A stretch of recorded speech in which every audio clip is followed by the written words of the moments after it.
Hello, welcome to our new blog. আজ Saturday, আমার office ছুটি আছে, তাই ভাবলাম বাড়ির নিত্য পুজোটা আজকে আমিই করি। এই যে আমাদের বাড়ির ছোট্ট গোপাল সোনা, ওর কিন্তু খুব আদর বাড়িতে। আমাদের বাড়িতে যাই খাবার আনা হয়, সে ফল হোক বা মিষ্টি, সব কিছু কিন্তু আগে ওর জন্য তুলে রাখা হয়। এখানে মহাদেবের সামনে রয়েছে মহাদেবের সব থেকে বড় ভক্ত নন্দী। আর আমাদের বাড়িতে কিন্তু এখনো সরার লক্ষ্মী পুজো করা হয়। প্রতি বছর কোজাগরী লক্ষ্মী পুজোর সময় এই সরার প্রতিমা চেঞ্জ করা হয়। আর এখন কিন্তু সরার লক্ষ্মী প্রায় উঠে গেছে বললেই চলে। প্রতি বছর লক্ষ্মী পুজোর সময় মামা অনেক খুঁজে খুঁজে এই সরার লক্ষ্মী কিনে আনে। এদিকে আমি গপুকে স্নান করিয়ে জামা কাপড় চেঞ্জ করিয়ে সুন্দর করে সাজিয়ে দিয়েছি। Good evening. এখন সন্ধে 6টা বাজছে। আমরা এসেছি একটু ক্যারেট লেনে। অনলাইনে একটা পেন্ডেন্ট অর্ডার করেছিলাম, স্টোর পিক আপই দিয়েছিলাম, যেহেতু বর্ধমানে আছি আর বর্ধমানের ক্যারেট লেনে সবাই মোটামুটি আমাদের চেনাশোনা, তাই ভাবলাম স্টোর থেকেই পিক আপ করে নেব। ওরা সকালে ফোন করে বললো যে পেন্ডেন্টটা চলে এসেছে, তো ওটাই কালেক্ট করতে এসেছি। এই যে ক্যারেট লেন থেকে আমাদের দিয়েছে একটা গাছ, অ্যাকচুয়ালি সিডস আছে, গাছ না। বর্ধমানে এসে এবার একদিনও ফুচকা খাওয়া হয়নি, আর আমাদের যাওয়ার দিনও এগিয়েই আসছে। নেক্সট উইকেই আমরা চলে যাচ্ছি, তাই আজকে ফুচকা খেয়ে নেব। জানি না আর বেরোতে পারবো কিনা এর মধ্যে, অফিসও আছে দুজনেরই। উইকডেজে তো সেরকম বেরোনো হয় না, শুধু উইকেন্ডগুলোতে বেরোতে পারি। আর আমরা এসেছি মাত্র 2 সপ্তাহের জন্য, তাই মাঝে 2টো উইকেন্ডই পাচ্ছি। তার মধ্যে 1000টা কাজ থাকে, সবার সাথে দেখা করার প্ল্যান থাকে। যেইটুকু সম্ভব আমরা করি, বাকিটা আবার নেক্সট টাইমের জন্য তুলে রাখি।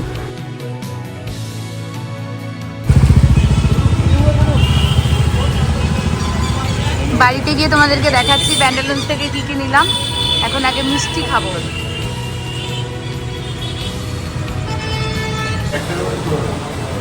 একটা খাবো রসমালাই আর একটা খাবো চিত্তরঞ্জন। কোনটা? চিত্তরঞ্জন একটা খাবো আর রসমালাই একটা খাবো। এটা কি সুগার ফ্রি আর কালার আছে? বলছি দাদা, এই কাঁচা গোল্লাটা আর পনিরটা একসাথে দেবে না, এটা একটু আলাদা প্যাকেটে দিয়ে দিন। বিট্টুদের বাড়িতে মিষ্টি খুব একটা কেউ খায় না, তাই ওদের বাড়ির জন্য সুগার ফ্রিটা নিলাম আর আমাদের বাড়ির জন্য কালাকাঁদ।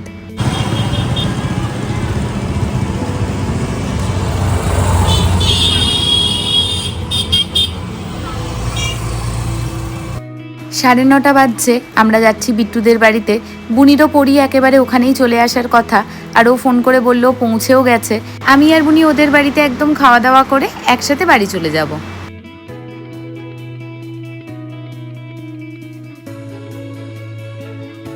বাড়িতে পৌঁছালাম আমরা, আর বেশিক্ষণ বসবো না, খেয়ে নিয়েই বেরিয়ে যাব। হ্যালো, কখন এসছিস?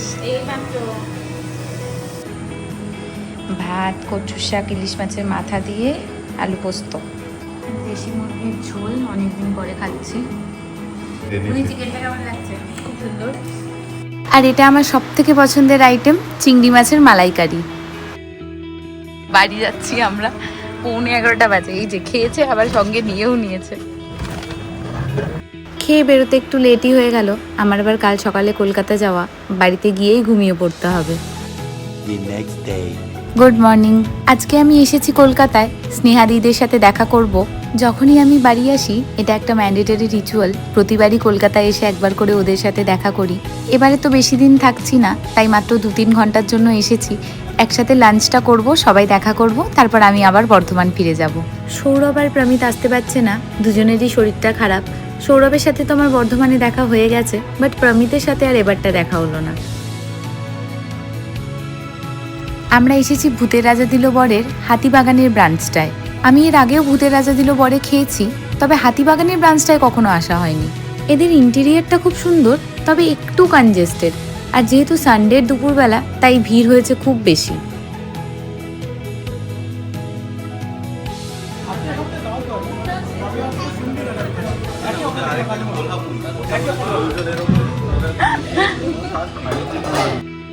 আমরা 6 জন আছি, তাই 3টে থালি নেব ডিসাইড করলাম। একটা করে পুরো থালি খাওয়ার ক্ষমতা আমাদের কারোরই নেই, তাই টোটাল 3টে থালি নিয়ে 2 জন করে শেয়ার করব।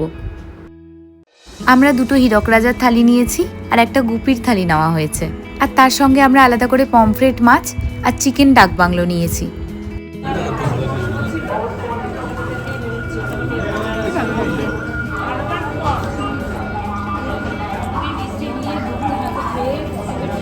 হীরক রাজার থালিতে ছিল বাসন্তী পোলাও, ভাত, ইলিশ মাছ, গলদা চিংড়ির মালাইকারি, লুচি, আলুর দম, মাটন আর তার সঙ্গে তরকারি আর ভাজাভুজি।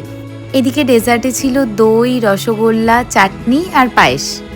আমার 4:45-এর বাস উল্টোডাঙ্গা থেকে। যদিও আমরা হাতিবাগানে আছি তাই বেশিক্ষণ টাইম লাগবে না এখান থেকে উল্টোডাঙ্গা, কিন্তু বেরিয়ে দেখছি মুষলধারে বৃষ্টি, আর এই বৃষ্টিতে ক্যাব পাওয়াটাই হচ্ছে ডিফিকাল্ট। আমি পৌঁছে গেছি উল্টোডাঙ্গা। আমাকে লকুদা আর তনু ছেড়ে দেবে বলেছিল, কিন্তু এত জোরে বৃষ্টি হচ্ছিল যে স্কুটিতে এলে আমরা তিনজনেই ভিজে যেতাম। আর আমি ক্যাবটাও সঙ্গে সঙ্গে পেয়ে গেছিলাম, তাই আর ওয়েট করলাম না। বৃষ্টি থামার জন্য ওয়েট করলে আমি বাসটা মিস করতাম, আর আমার অলরেডি টিকিট কাটাই ছিল, তাই আমি তাড়াহুড়ো করে চলে এলাম।